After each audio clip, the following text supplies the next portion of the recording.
Assalamualaikum warahmatullahi wabarakatuh. Pada kesempatan kali ini, saya akan berpendapat mengenai genetically modified organism atau yang lebih kita kenal yaitu GMO.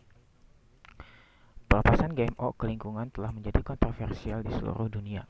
Kontroversial tersebut terkait dengan kemungkinan risiko terhadap berbagai aspek kehidupan masyarakat, seperti kesehatan, lingkungan, agama, budaya, etika, psikologi, dan lain-lain.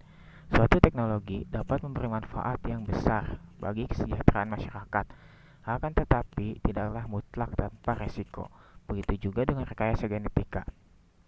Beberapa contoh dampak positif rekayasa genetik ialah meningkatkan derajat kesehatan manusia dengan reproduksinya sebagai hormon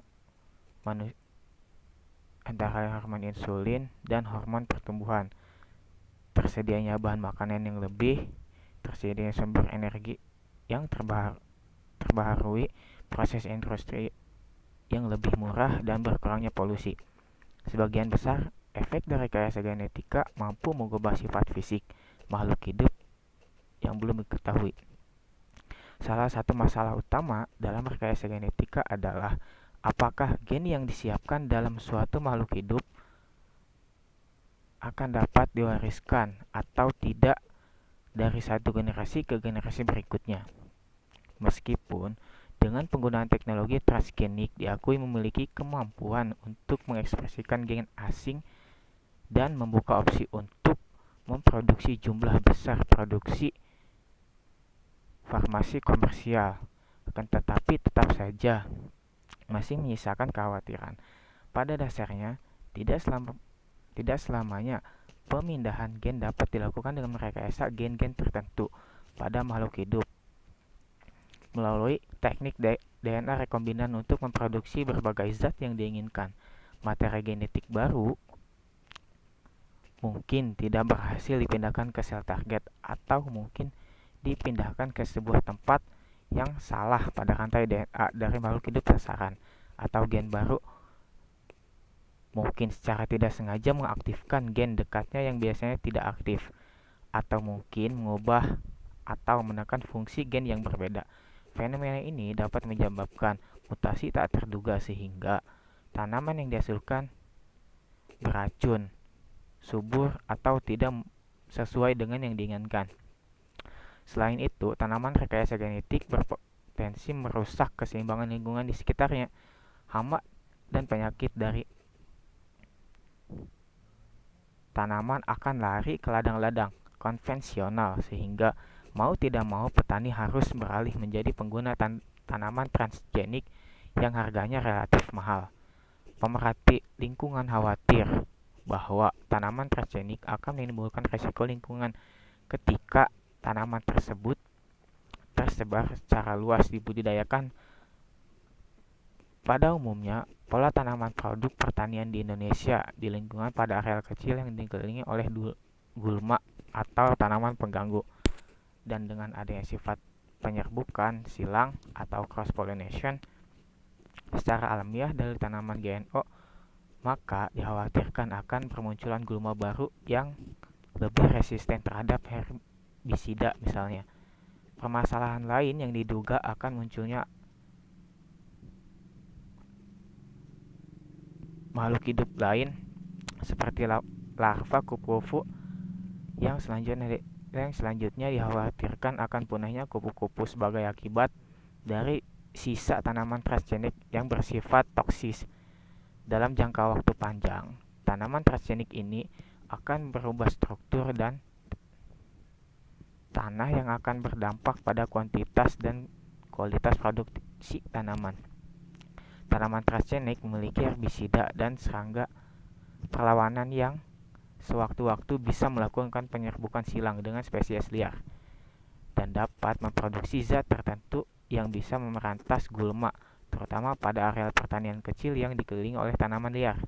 Dampak positif tanaman yang mampu memproduksi zat yang dapat memperantas gulma adalah mengurangi biaya karena tidak perlu membeli herbisida yang harganya relatif mahal bagi petani. Di sisi lain, perlu diingat bahwa peristiwa penyerbukan silang diduga dapat menyebabkan transfer gen yang tidak disengaja. Hal ini dapat memiliki konsekuensi yang belum diketahui meskipun sulit untuk dibuktikan. Dalam fenomena ini, gulma tersebut dapat menjadi tanaman invasif dengan potensi yang mampu menurunkan hasil panen dan mengganggu ekosistem alam. Tanaman transgenik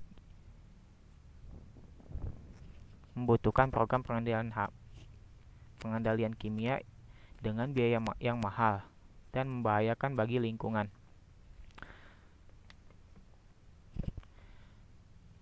Kesehatan masyarakat dari waktu ke waktu terus meningkat dengan diproduksinya berbagai hormon insulin dan hormon pertumbuhan, tersedianya bahan makanan yang melimpah, tersedianya sumber energi, produksi industri yang lebih murah, dan berkurangnya polusi. Produksi obat GMO seperti insulin, antibodi monoklial, anti alergi, anti kanker, dan masih banyak lagi obat-obatan lain yang menyembuhkan bagi penyakit telah dirasakan manfaatnya oleh masyarakat yang mampu mengekspresikan gen asing menggunakan teknologi rekayasa genetika. Telah membuka opsi untuk memproduksi sejumlah besar produk makanan dan obat-obatan komersial penting untuk meningkatkan derajat kesehatan masyarakat, meskipun banyak kekhawatiran tentang dampak negatif yang muncul. Kekhawatiran lainnya adalah resistensi antibiotik ke dalam tanaman yang banyak dikonsumsi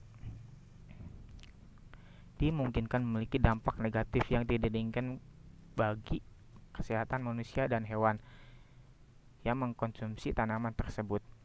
Di dalam tubuh makhluk hidup, transgenik memungkinkan gen penanda resisten antibiotik dimasukkan ke dalam tanaman tertentu dan dapat ditransfer ke mikroba penyakit dalam usus manusia ataupun hewan yang mengkonsumsi makanan produk rekayasa genetika tersebut. Fenomena ini dapat mengakibatkan mikroba resisten terhadap antibiotik dalam populasi makhluk hidup dan selanjutnya berkontribusi terhadap masalah kesehatan yang resisten antibiotik. Menurut dokumentasi Dr. Smith, berikut dampak dari mengkonsumsi produk GMO. Yang pertama, sebagai contoh, keturunan tikus diberi makan kedelai hasil transgenik menunjukkan peningkatan 5 kali lebih cepat risiko kematian, dan bayi yang dilahirkan tidak cukup berat badannya serta ketidakmampuan bereproduksi. Selanjutnya, tikus jantan yang diberi makan kedelai transgenik mengalami kerusakan sel-sel pada sperma yang muda. Yang ketiga, dapat merubah fungsi DNA dari embrio tikus yang diberikan makanan transgenik atau GMO.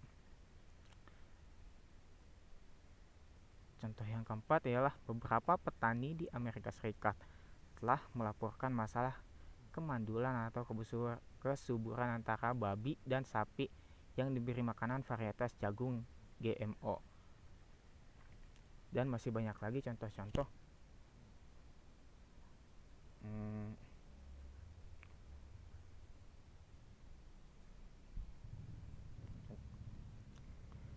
Jadi dengan demikian bahwa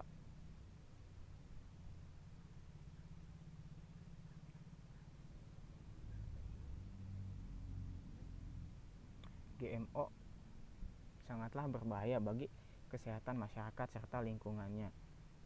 Mungkin cukup sekian dari saya, kurang lebihnya mohon maaf. Wassalamualaikum warahmatullahi wabarakatuh.